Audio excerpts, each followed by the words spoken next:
విశ్వాసం గెలిచిన క్షణం. ప్రియ స్నేహితులారా, మీ అందరికీ శుభవచనం.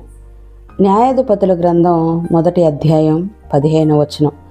నాకు దక్షిణ భూమి ఇచ్చి ఉన్నావు, నీటి మడుగులను కూడా నాకు దయచేయమనెను.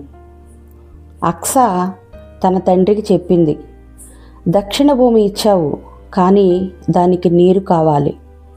పొలము ఎంత పెద్దదైనా నీరు లేకపోతే ఫలము రాదు.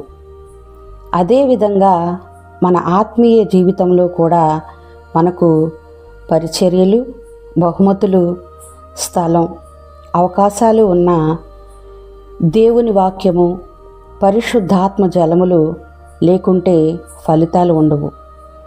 ఒక రైతు పెద్ద పొలాన్ని కొనుగోలు చేశాడు, కానీ ఆ పొలానికి నీటి వనరులు లేవు. ఎండలో పంటలన్నీ ఎండిపోయాయి. పక్క రైతు ఒక చిన్న పొలాన్ని కొనుగోలు చేశాడు, కానీ అక్కడ నీటి ఊట ఉండటంతో పంటలు పుష్కలంగా పండాయి.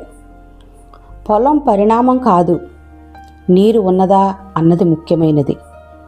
మన జీవితంలో పరిశుద్ధాత్మ జలాలు ఉండాలి. అప్పుడే దేవుని ఫలితాలు మన ద్వారా కనిపిస్తాయి. అదే మన విశ్వాసం గెలిచిన క్షణం. యేసు నామములో ఆమేన్. దేవునికే మహిమ.